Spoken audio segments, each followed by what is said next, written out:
ready. All right. Hi, I'm Philip Abear from Stennis Space Center, electrical engineer there. We are working with Texas A&M University to develop what we have here is a pocket rocket, and our intention is to develop one that will be allowed to operate and be measured with a computer. This one is too small.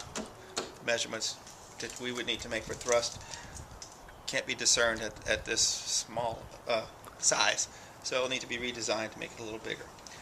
So what I'm going to do, in order to give you an idea of what we're doing, what is your son's name?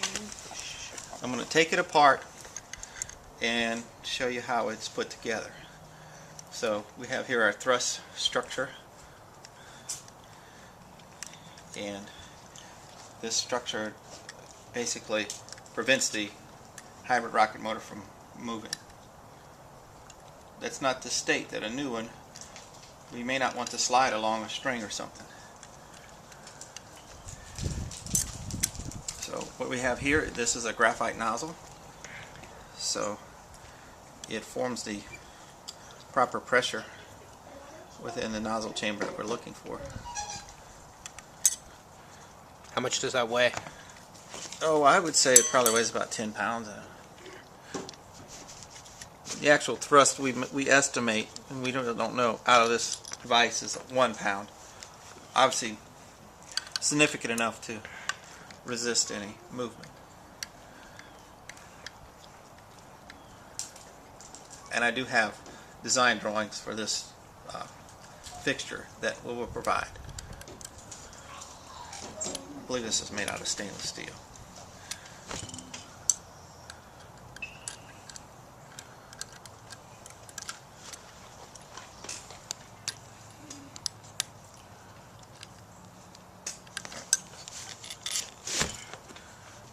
This is a hybrid technology demonstrator rocket that we like to take around the schools and other events, such as the Zurich Classic even.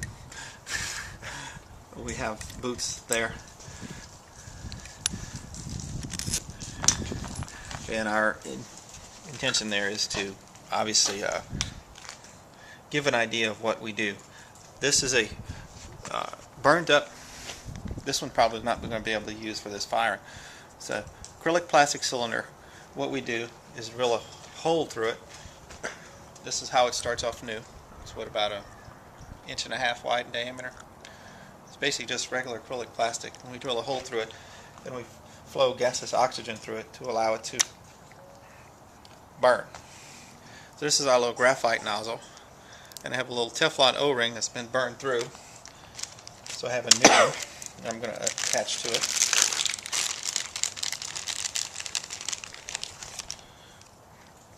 I'll put back in the fixture. You can see the fixture. Insert this. Insert the Teflon ring. I'm going to disassemble the injector plate as well, so you can see how it's put together there. This is our fitting to where we connect the gaseous oxygen to it.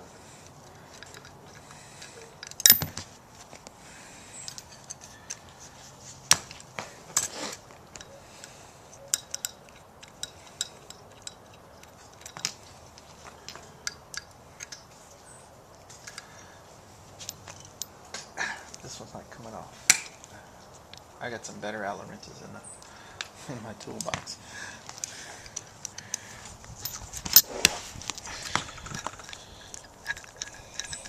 This really doesn't help hold on.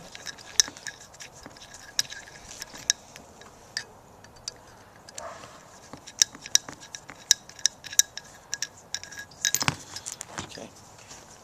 Well, my intention here was to get this. There you go. So we have an injector plate with holes through it, just like a regular rocket engine. I'm going to change out this Teflon ring as well. And you'll see later on the remnants of the ignition source we have. So I'm going to put it all back, and I'm going to Put these screws back in.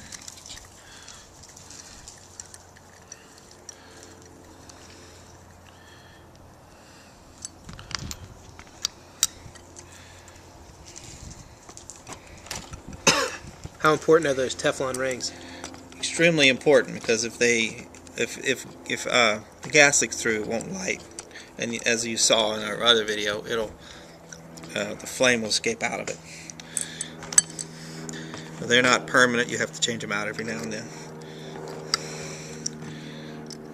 Good question.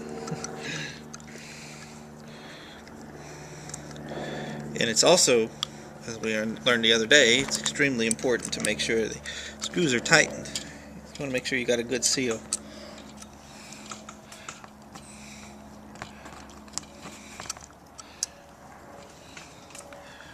So what I'm going to do is I'm going to use a new cylinder. These sometimes are more difficult to get ignited. And one of the tricks to do that is to actually stick some of our steel wool in the nozzle, which usually you don't have to do once it's lit. So I'm going to secure this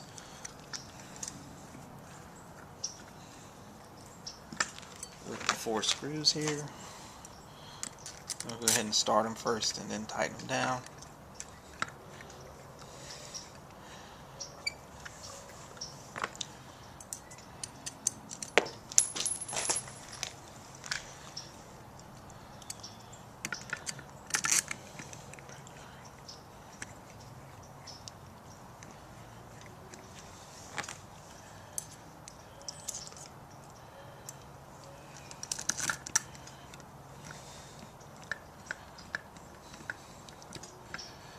Now, typically on a rocket motor, we'll have a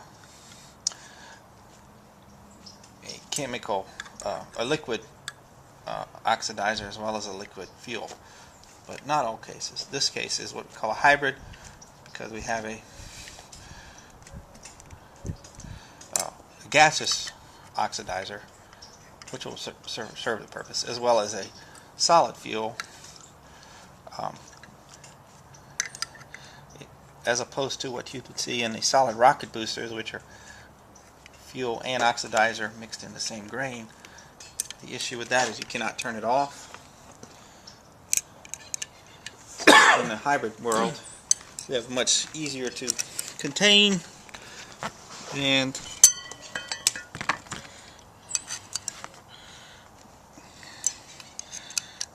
safer operation of a hybrid, as opposite of what was experienced with the Challenger accident, where it could not be turned off. So I have here a bottle of oxygen, which will be our oxidizer. And I'll connect my hose to it.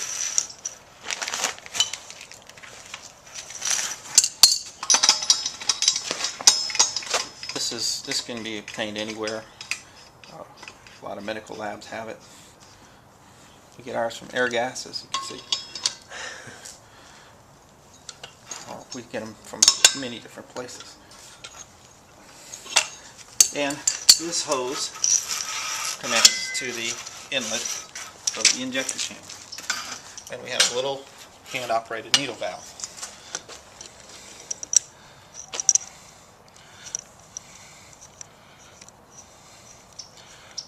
That regulates the flow of the oxygen. And we're going to do a couple of experiments. One, we're going to flow the oxygen really a lot after we get it fired, to show the difficulty in getting it fired. Okay. So if you remember your fire triangle, I'm missing the we have ignition source, which in this case is going to be a 12 volts applied across some steel wool. That's what I'm missing. It's in there somewhere.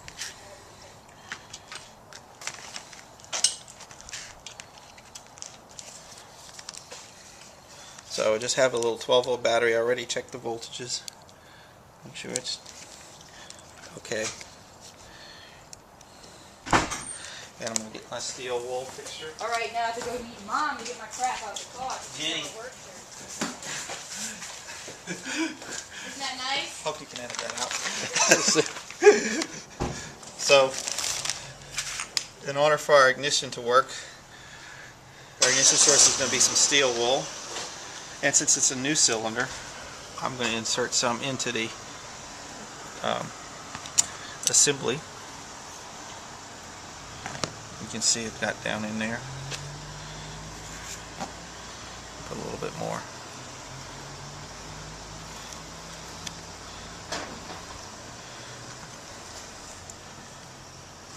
Okay. Now what I'm going to do is I'm going to wrap some around this spark plug fixture, and this is where we sometimes have difficulty getting it to light.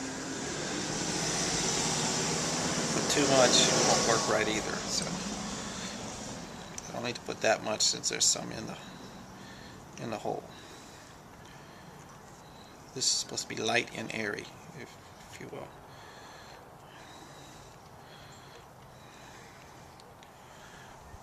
And I'm gonna make sure this gets caught. It's got to be wrapped around it or else it won't work.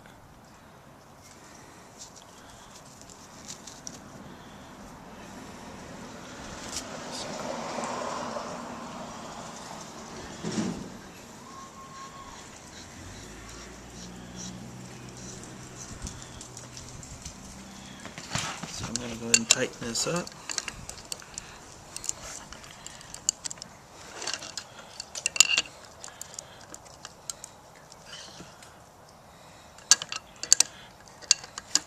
Move your left hand there. There you go.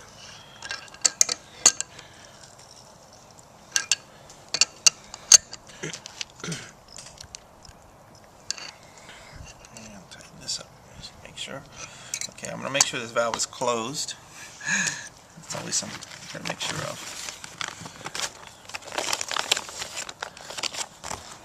And I'm going to connect the leads.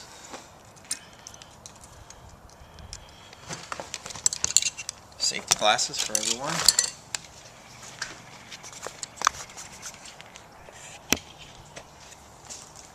I'm going to go ahead and turn on my oxygen bottle supply. I don't have that much gas left, but they ask us to turn the regulator to 40 psi. And I don't know where you want to stand. I'm good right here. Okay. Key thing is, once the flow is correct, you keep this hand on this ignition button until you're sure it's lit. So I'm going to turn it on, listen for a decent flow of oxygen, and it's pretty good.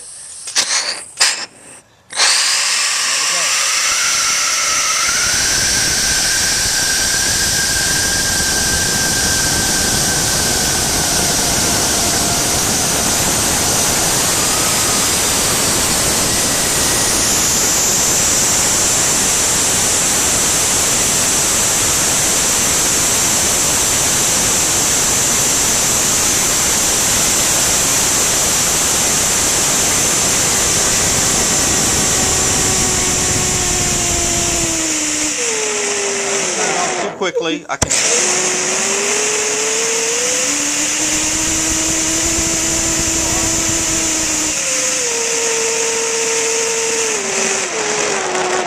You see, I can control the flow, unlike a solid rocket motor can.